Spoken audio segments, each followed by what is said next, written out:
Welcome to the B2B Growth Blueprint podcast, where we talk with entrepreneurs, founders, and leaders at B2B services, tech, and SaaS companies to learn the systems and processes they've used to create success for their business. We'll also learn from marketing and sales experts to provide insights to help you grow your business. I'm your host, Mark Osborne, and the podcast is brought to you by Modern Revenue Strategies and their 10x ROI B2B growth guarantee. Schedule a free diagnostic call to learn the fastest path to double your B2B revenues in just 90 days. Hello, and welcome to another episode of the B2B Growth Blueprint podcast. I'm your host, Mark Osborne, and today I'm very excited to welcome my guest, Jessica Fialkovich. Now, I want to read Jessica's bio to make sure I get this right because she's done a lot of impressive stuff. She's one of the nation's leading voices on small business exits and value growth. As the founder and CEO of Exit Factor, she has helped over 1,500 entrepreneurs navigate the complex process of selling their businesses, many for life-changing outcomes.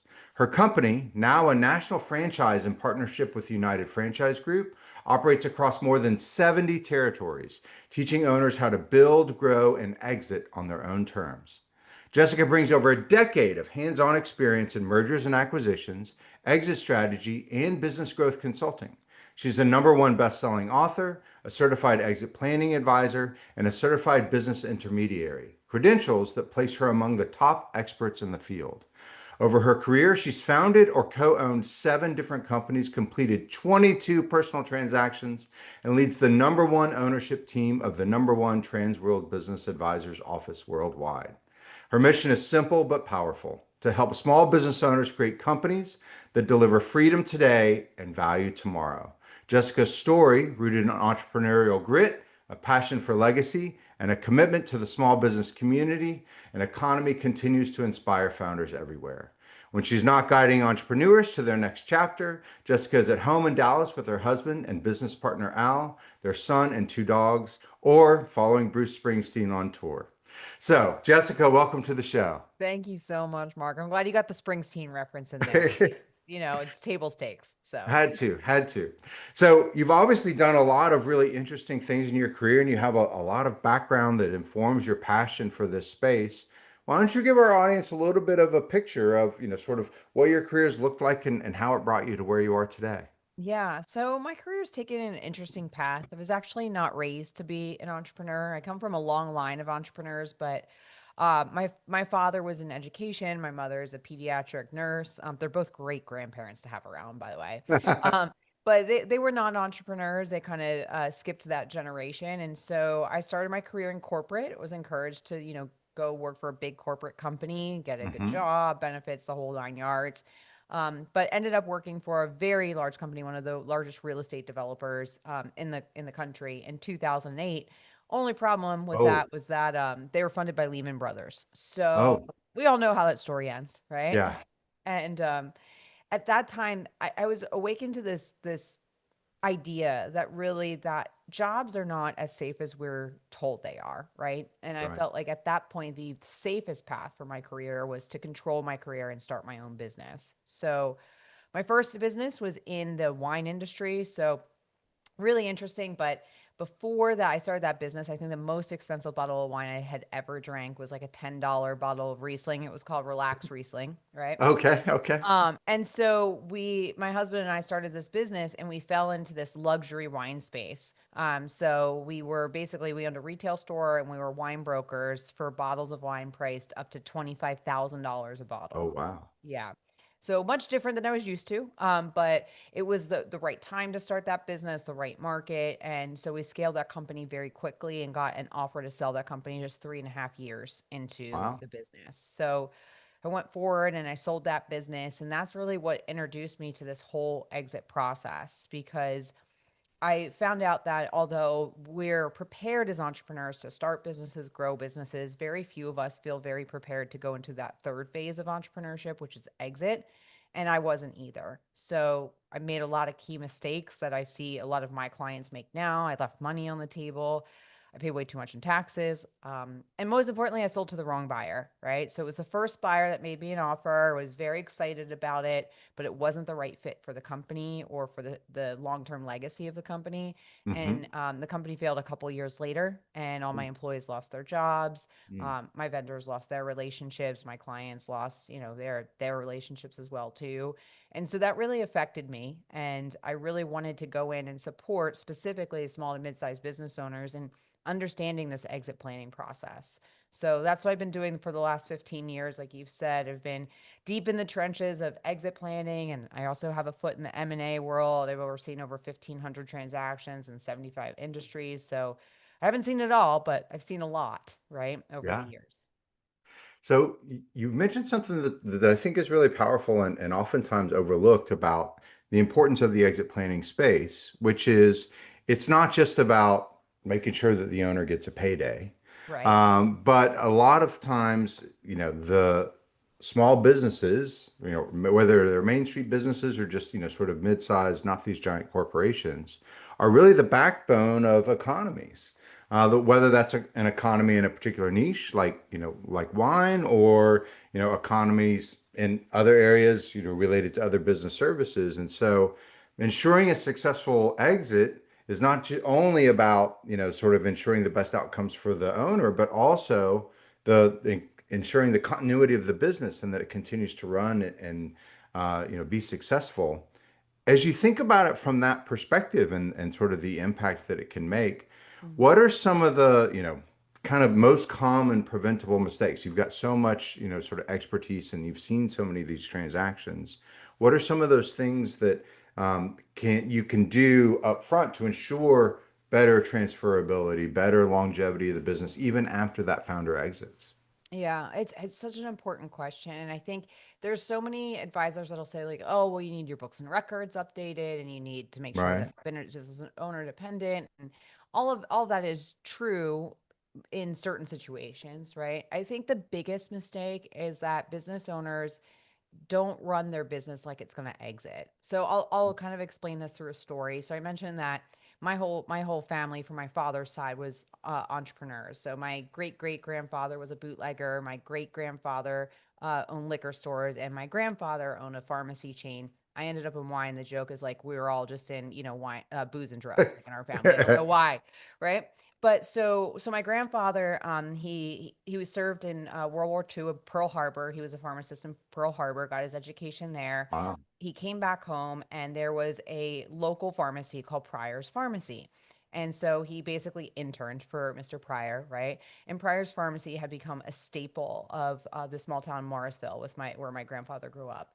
And so he ended up taking over that business. Mr. Pryor's succession plan was my grandfather. He took it over through an internal transition. And my grandfather was able to build it just not from one location, but from three locations across three different towns in eastern Pennsylvania.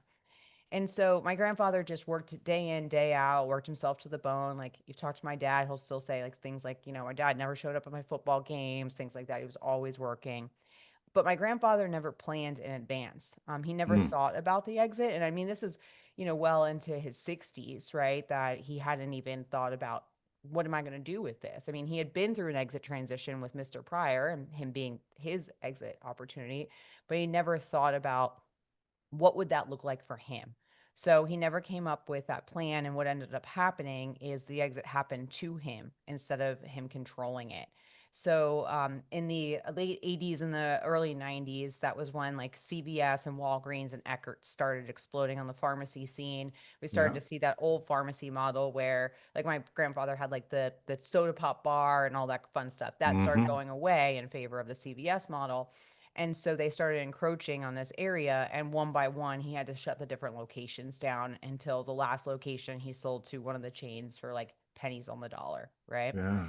And so if we look at that, he just because he didn't plan, like we could sit here and be like, well, maybe his books were a mess. I don't think that was the case. Like, was the business dependent on him? Yes, but he had a team, right? But it was really like the lack of future planning and thinking about what does this look like for the future that not just eliminated the business for him and for my family, right? But it eliminated all the jobs for those teams that he had built.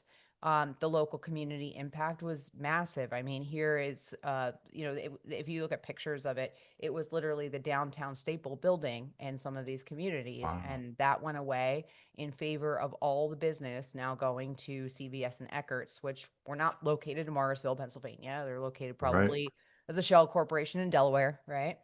And so that's really the biggest mistake, is just not thinking about the future, and almost, I don't want to call it hubris, but it is a little bit thinking that we as owners are going to be able to control this company forever, which is just not the case, right? Because Yeah. none of us will be here forever. So, yeah. Yeah. What's the stat? All owners exit. Like Either feet first or walking out the door, right? that's right. Yeah. Well, and I heard this startling statistic the other day that 50% of entrepreneurs will be confronted with an exit not on their own terms, either through disease, divorce, decline of the business, as your grandfather experienced. Like some reason will cause them, and if they haven't prepared for it, then they're unlikely to get an optimal outcome, because something like 70% of businesses that try to sell don't. Yeah. So just imagine how much risk there is, when they haven't done any of that preparation.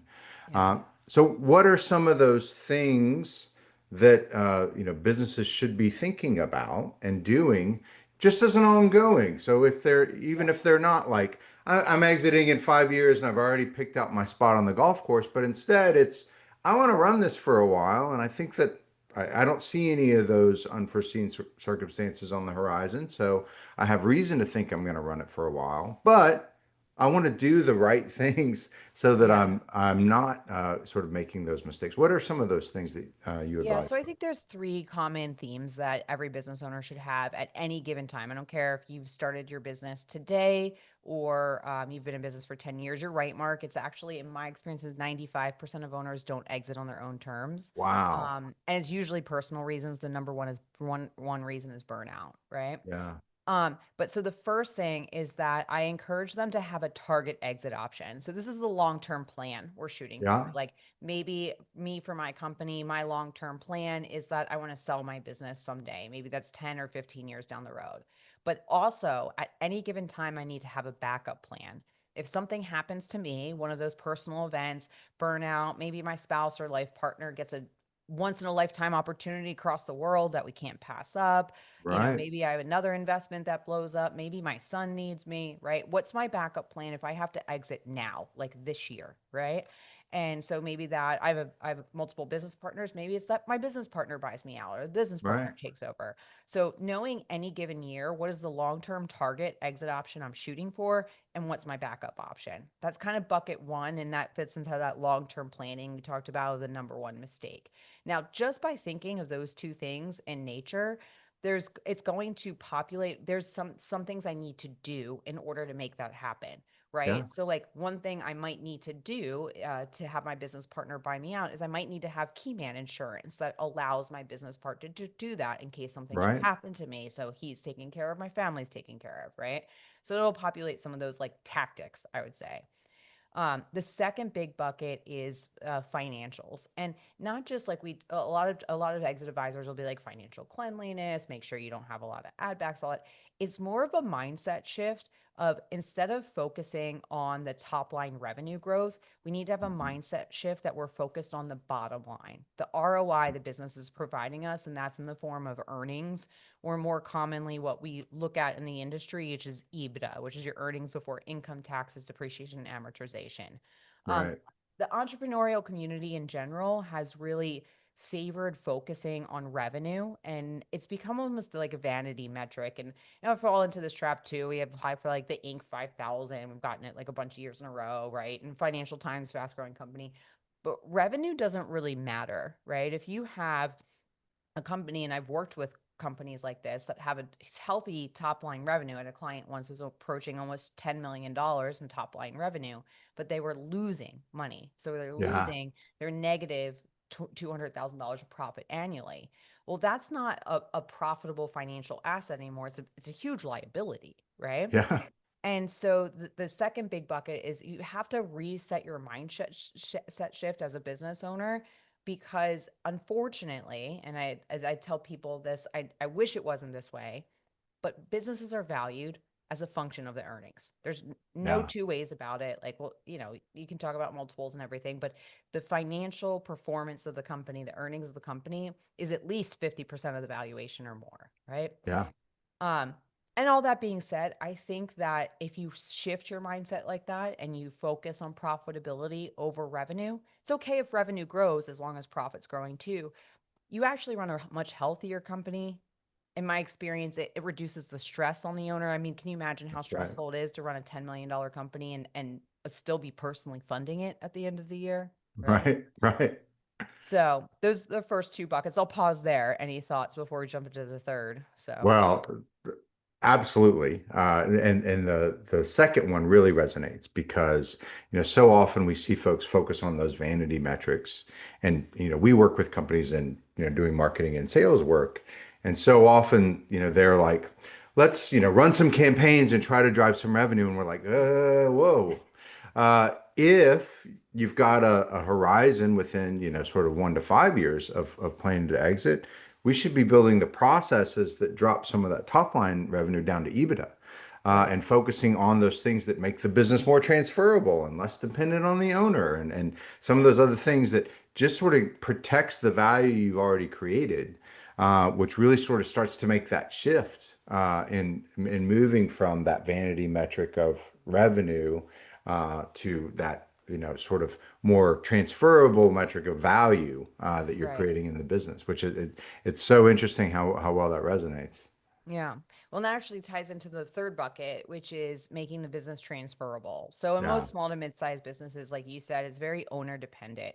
And we get into really risk and liability when the dependency of the owner is focused in a few areas. Either sales or revenue generation is dependent yeah, on the owner, yeah, client management is dependent on the owner, service delivery is dependent on the owner, or employee management and hiring and firing is dependent on the owner. Because basically, if you think about it, if a new owner were to come into that business, whether it's my business partner or completely third party, they have two big fears. And the first big fear is that when I step in, the customers are going to go away because they liked working with Jess, not exit factor, right? right, right, And then the second big fear is the employees are going to go away because they liked working for Jess, not for exit factor, right, right? And now the tactics of how you pull that off depends a lot on the timeline. Like it's not smart if you're approaching an exit in the next 6 to 12 months to go invest in a six-figure director of sales hire, right? You're not going to right, recoup that investment. You're going to hurt your EBITDA and things like that. So there's a balance, and sometimes it's activating people that you already have on your team. Sometimes it's hiring new people. Sometimes it's just documenting processes. But I think just over time, if we're still sitting in the mindset of how do I build a playbook that I can exit this business at any given time, if I have a long term plan I'm shooting for, if I'm focused on profit over revenue, and then if I'm working to remove myself as the linchpin of the organization over time, I'm building that business that is now valuable, right? And yeah. not just has like high revenue metrics like we talked about. So, Well, and none of these sound like really out there ideas. no, Like the idea of having long-term planning in your business, I think any business owner will agree, long-term planning is important, and thinking about that ultimate end of, and sort of planning for, contingencies and potential emergencies, absolutely important. This idea of, well, let's not just build, grow broke, as they yep, say, and build a business that is leaking out of all of the hinges and buckets, but actually, build something that's gaining value. And then also let's build the systems and processes that are resilient and not dependent on one person. That means that the owner can't go on vacation or, step away for a minute, or even just take the day to think about working on the business instead of in the business. yeah. Like none of those are really outrageous concepts for businesses to think about. No, it's not. It's really about the fundamentals. But here's the thing, and my heart breaks for small to mid-sized business owners because I live and breathe this. I run a mid-sized business, right? I know it. Yeah, There is so much going on in our lives, both business and personally. Like, just think about how much we are bombarded with every day, just from running day to day in our businesses. And so it's easy to sit here and say, okay, these are the three things you need to do, these are the three strategies. But when you get into the day to day, there are client emergencies you have to take care of. There are Right. people quitting on a daily basis, right? And you have to Yeah. rehire them. There's a marketing message that are being blasted to you. You need to figure out and how to catch up with AI and implement AI into your business. You need to balance, like, your books and records. You need to make sure people are paid on time, figure out what the government shutdown's doing to your business, right? There's all of these things that are going on. And so, and I forget who said this, but it's a well-known author of balancing important versus urgent, right? Right. Right. And sometimes it's just helpful to have some type of accountability person or advisor to help you remember what is important, which is the long-term stuff. It's not the necessarily the urgent things that come up every single day, but really balancing that importance and simplifying the whole process of owning a business is, I think, the hardest thing to do in business. Yeah. Yeah. Well, but that's ultimately the job of the entrepreneur, right? Yeah. Is to find that thread and weave it together so that you can, kind of make something out of it. But that, as you say, it's not necessarily easy, and No. it's so much easier to get caught up in what is urgent but not important, Right. and to spend so much time in that matrix. So you're obviously an expert in a lot of, really interesting areas that we could, dive into for all day. But I gotta be, sort of conscious of your time and respectful of that. But before I let you go, tell us a little bit about maybe something that's on the horizon for you that you're excited about, either personally or with the business. What does 2026 have in store for you? Yeah, so 2025 was actually a really big year. We just released my new book. It's called The Exit Factor, and Okay. it guides through. We cover three of the phases, but there's five phases we've identified a owner needs to go through to move into that exit phase or that exit journey as an owner. And so the book gives a high level overview of that.